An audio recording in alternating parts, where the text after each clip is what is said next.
Muito boa noite, tudo bem por aí?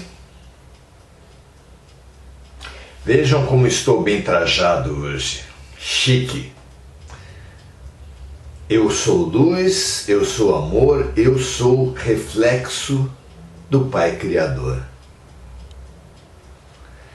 É uma frase do mentor da Casa do Consolador de São Paulo, Tupã. Acompanho já há alguns anos, no decorrer de toda a pandemia, foi um dos alicerces, dos esteios que ajudou a segurar a esperança, a lucidez. O trabalho de Margarete e Mônica, duas pessoas muito especiais, que fazem um trabalho social gigantesco, um trabalho de elucidação espiritual, de informação muito interessante, um trabalho com animais muito legal, também numa linha universalista, tudo com uma linha universalista muito interessante, que eu recomendo. Casa do Consolador de São Paulo. Eles reúnem xamanismo, espiritismo, reiki, umbanda, sem sacrifício de animais, não ritualística, um trabalho de assistência e de informação com extraterrestres muito interessante. Vale a pena conhecer. Acho que essa linha será a linha espiritual da Terra no futuro. Sem guerras institucionais, sem guerras teológicas, sem disputas de mercado, integrando o que há de melhor nas diferentes linhas. Não há dúvida de que a escola é uma terra que nunca ficou sem professor. Nunca uma classe da Terra ficou sem professor, nunca uma coletividade, uma cultura ficou sem orientação espiritual. Cada orientação para cada cultura, para cada tempo, obedeceu às limitações próprias daquela cultura, daquele tempo. Mas também expandiu-se de acordo com as possibilidades daquela cultura e daquele tempo, de forma que as diferentes revelações são pertinentes não apenas àquela coletividade, mas àquele ponto de vista, e a somatória dos pontos de vista, portanto a somatória das revelações espirituais, é muito rica para ser desprezada por preconceitos, por disputas, por guerras. Sábios seremos nós, se ao contrário de guerras, disputas, violências interreligiosas, o que por si só já é um absurdo, soubermos integrar, porque foi a integração que fez a multiplicação. Por exemplo, dos pães com Jesus. Quando ele abençoou o pão, ele se integrou com o trabalho do alto. Quando ele repartiu e passou adiante, ensinando a também repartir, ele se integrou com seus seguidores na Terra. Essa integração horizontal e essa integração vertical fazem a cruz, fazem a proposta da cruz, uma proposta luminosa, onde o centro é cada um de nós, e esse centro nós integra verticalmente e horizontalmente, amando o próximo como a nós mesmos, amando a Deus sobre todas as coisas. Para muito além de instrumento de tortura e sacrifícios, a cruz simboliza maravilhosamente um projeto pedagógico, a completude do projeto pedagógico de Deus. Tenhamos essa lucidez e sigamos a cruz. Tomemos a cruz não como um instrumento de culpa, mas como um instrumento de aprendizado, de cura, de esperança. Que assim seja para todos nós. Hoje daremos sequência ao nosso processo do Oração-Ação. Oração-Ação tem seguido o Livro dos Espíritos, tomando as suas questões como alicerce, como ferramentas para o autoconhecimento, que no próprio Livro dos Espíritos, questão 919 e 919A,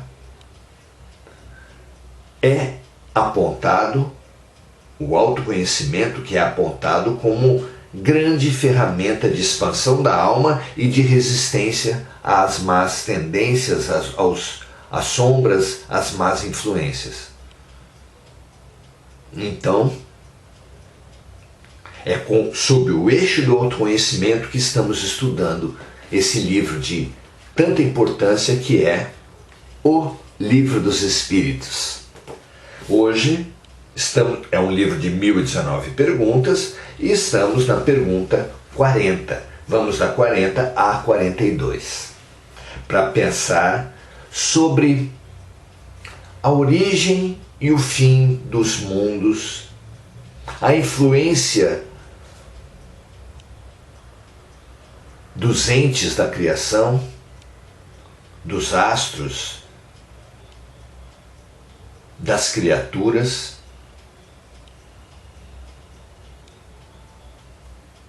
os tempos da criação. Claro que não se resume a essas 4 perguntas, mas uma reflexão podemos e devemos fazer sobre essas questões. Origem e fim, lugares e tempos são como enquadramentos. Origens e fins, lugares e tempos são enquadramentos que fazemos de todos os fatos históricos para podermos nos situar neles, para poder compreender esses fatos históricos.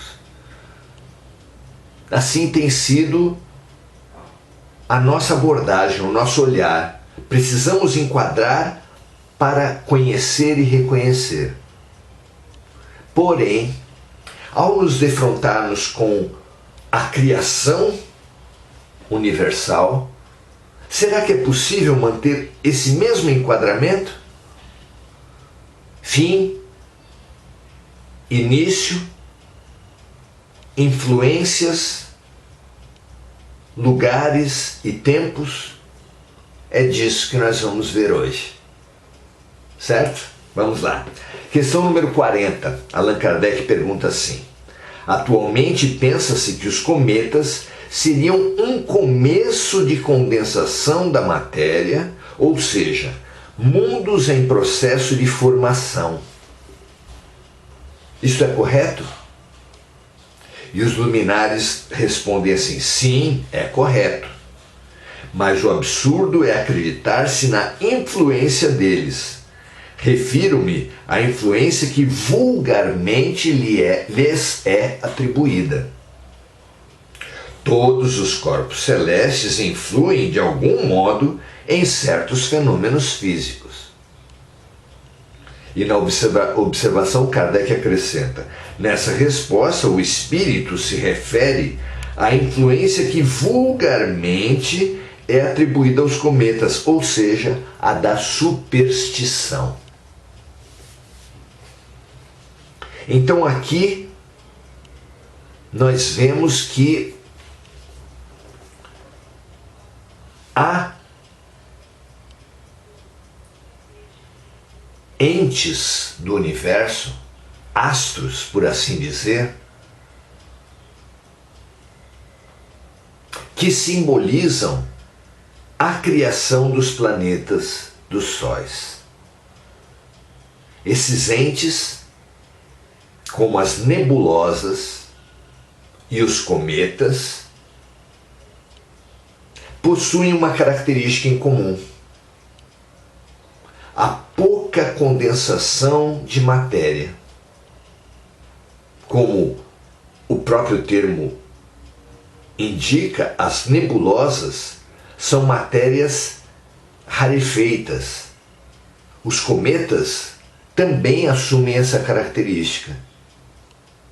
Ou seja, existe, como já apontado nas respostas anteriores, vejam, acompanhem as orações, os outros encontros, a oração-ação, que vem estudando esse tema, e você vai descobrir que há 150 anos atrás, os espíritos já falavam para Kardec que não existia espaço vazio, não existe vácuo. Que no que nós pensamos ser espaço, que no que nós pensamos ser vácuo, há matéria. Apenas com a característica que nos é invisível, que é indetectável pelos nossos aparelhos. De 150 anos atrás, os aparelhos de hoje, as pesquisas de hoje, já sinalizam para a chamada matéria escura, que está nos interstícios, nos intervalos entre os astros do espaço. Essa matéria escura é dada como mais de 95% da matéria existente no universo. Vejam a revelação espiritual e a revelação científica confluindo. Por isso, o Espiritismo é chamado de fé raciocinada. Não é? Então, a matéria no universo, a formação dos astros se dá pela condensação da matéria do universo, e entre os planetas que têm uma condensação muito maior e a matéria escura, que tem uma dispersão muito grande, uma condensação muito pequena, há, claro, intermediários como as nebulosas e como os cometas, que representam estágios entre a matéria escura e os astros como nós conhecemos. Há em tudo isso uma sugestão desse processo de condensação, que é como se dá a origem dos mundos. Não é interessante? Na pergunta 41, Kardec continua: um mundo já completamente formado pode desaparecer e sua matéria ser espalhada de novo no espaço? Aqui ele está falando do fim dos mundos, do fim dos astros. E a resposta é sim. Deus renova os mundos como renova os seres vivos. E aqui, nessa resposta preciosa, tão curta, sim, Deus renova os mundos assim como renova os seres vivos, vemos uma conexão do estudo exterior para o estudo interior, do conhecimento externo para o conhecimento interno, da astronomia e do autoconhecimento.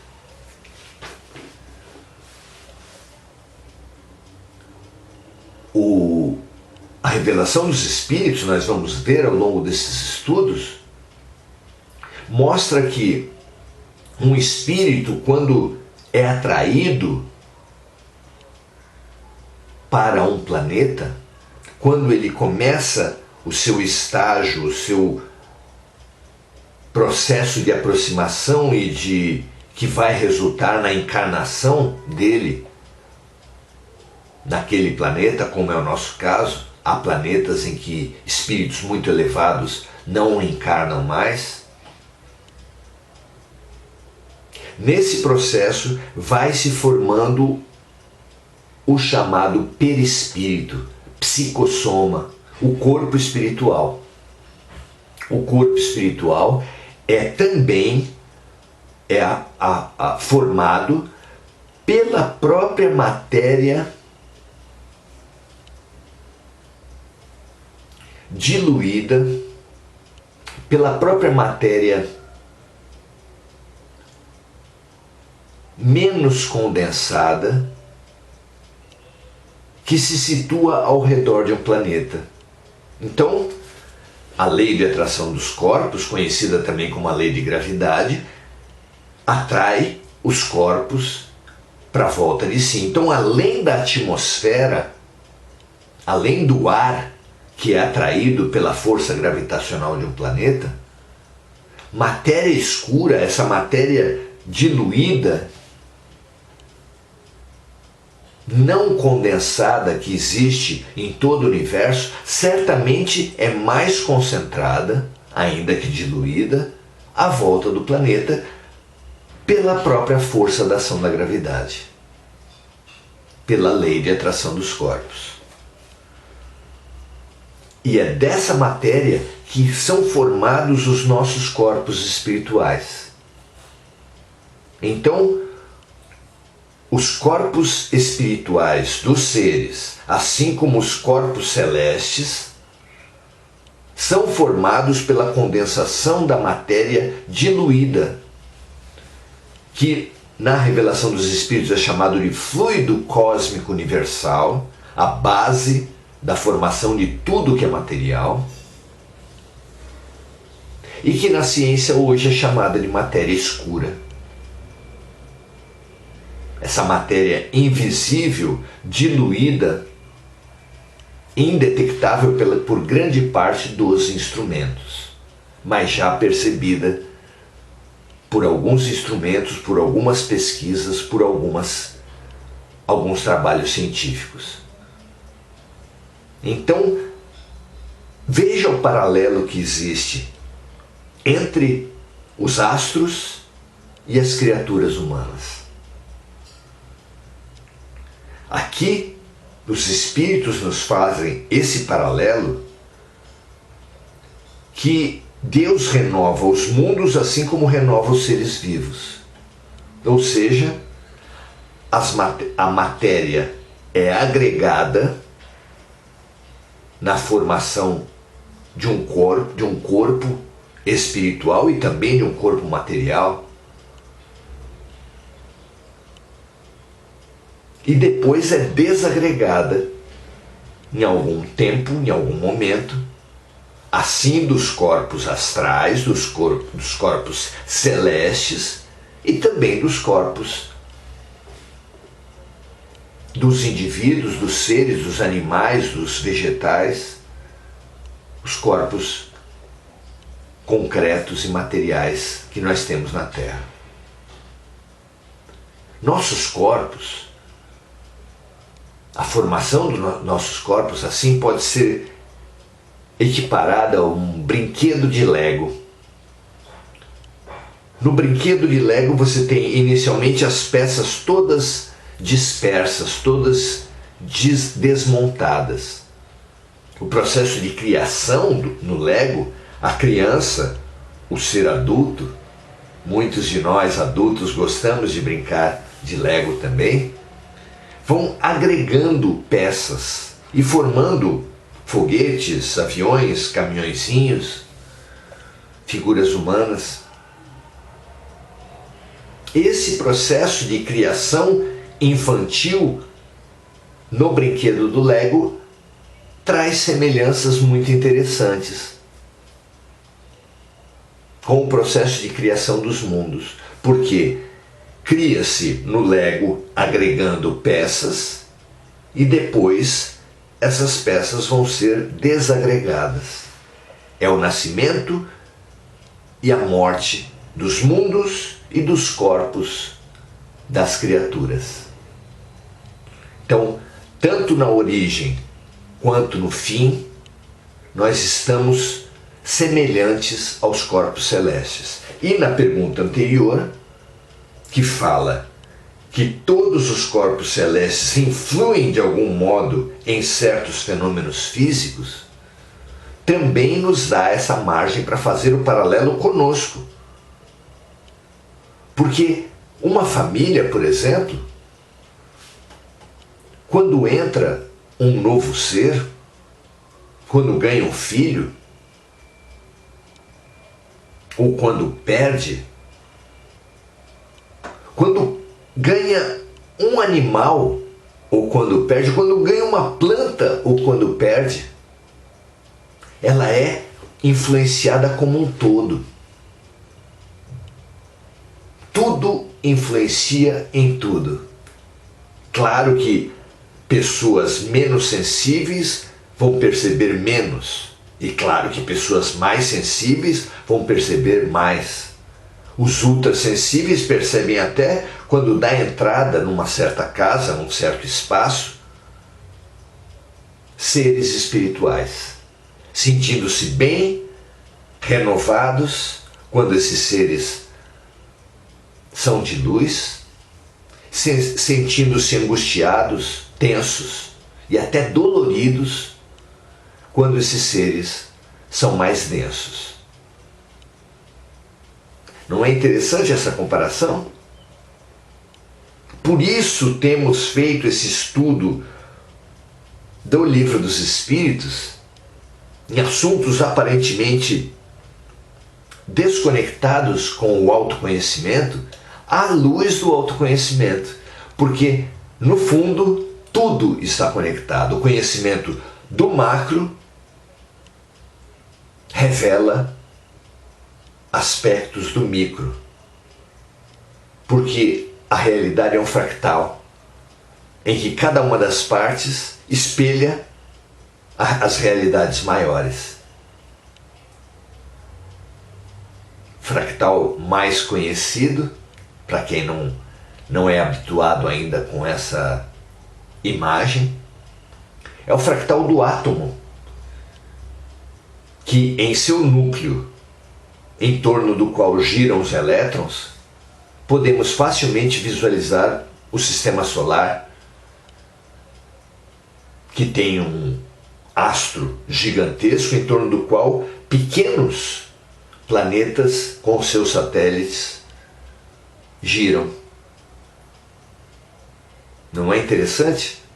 Então, temos origens e fins parecidos com os dos seres. Temos influências entre nós também parecidas, porque os astros influenciam, a lua influencia sobre as marés, sobre o crescimento das plantas, dos cabelos. Todos os astros influenciam sobre certos fenômenos físicos, como ressaltam aqui os espíritos. E a questão do tempo? É a última pergunta, pergunta 42. Podemos conhecer o tempo necessário para a formação de um mundo, da Terra, por exemplo? Aqui, a sensação, os nossos parâmetros se mostram insuficientes para dimensionarmos o tempo. Vamos ver? Nada posso dizer a esse respeito, responde o Espírito, pois o tempo para isso somente o Criador sabe. Seria pouco inteligente aquele que pretendesse conhecer o número de séculos necessários para essa formação. Como compreender essa afirmação? Seria pouco inteligente aquele que pretendesse conhecer o número de séculos necessários para essa formação. Imagine se você tivesse que medir em metros a distância entre os astros. Daqui até o Sol, a medida astronômica é de anos-luz, que são que apontam a distância. Um ano-luz é a distância que a luz percorre durante um ano.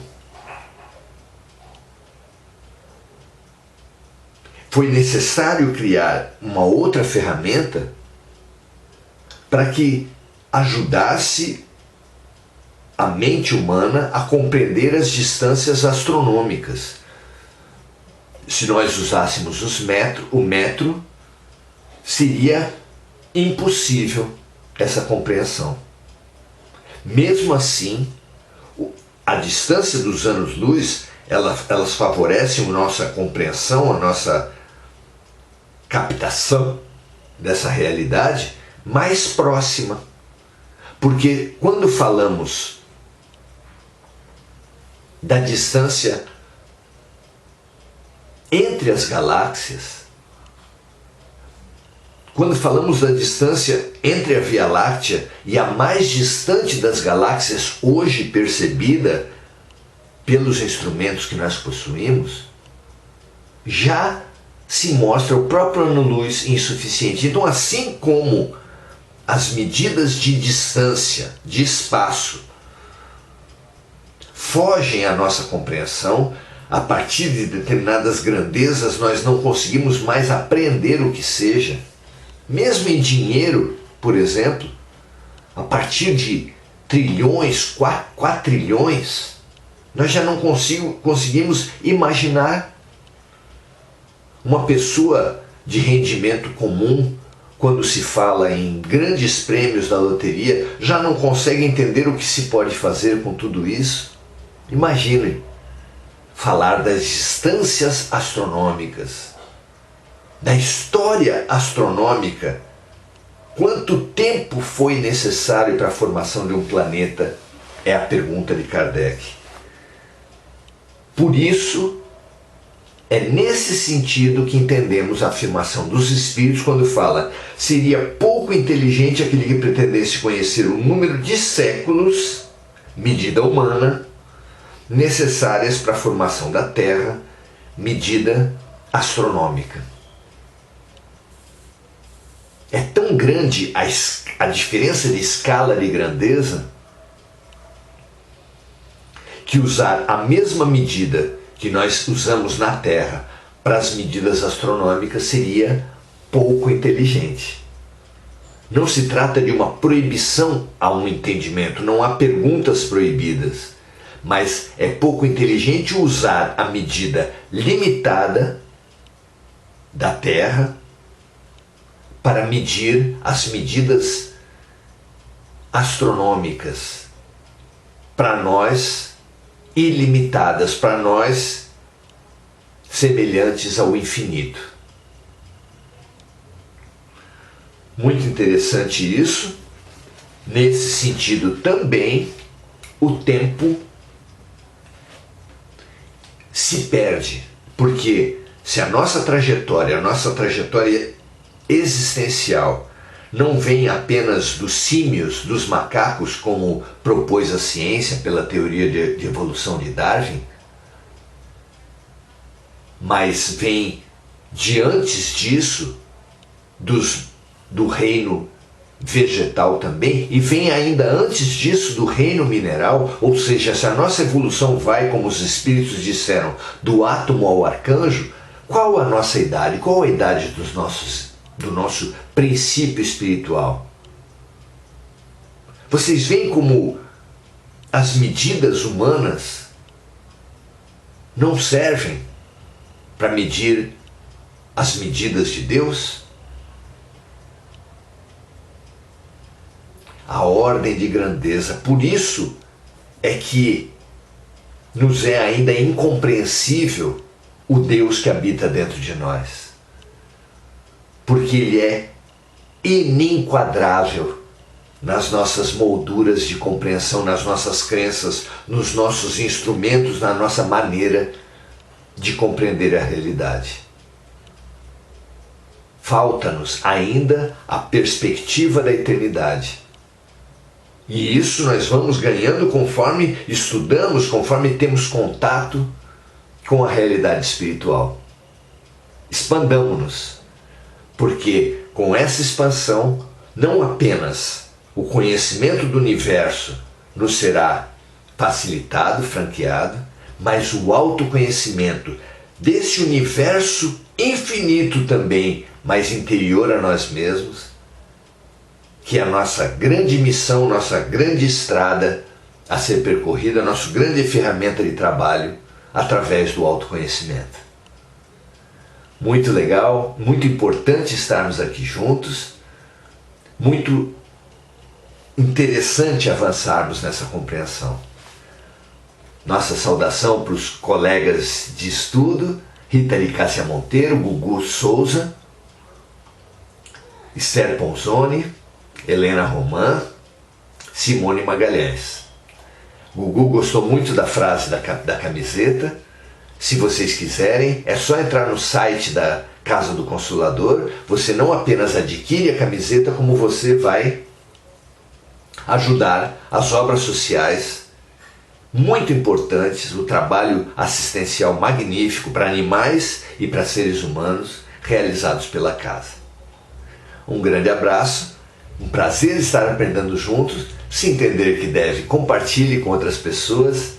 Vamos multiplicar o pão espiritual. Paz e bem para todos vocês. Até a próxima. Amanhã, 18 horas, continuaremos nossos estudos. Até lá!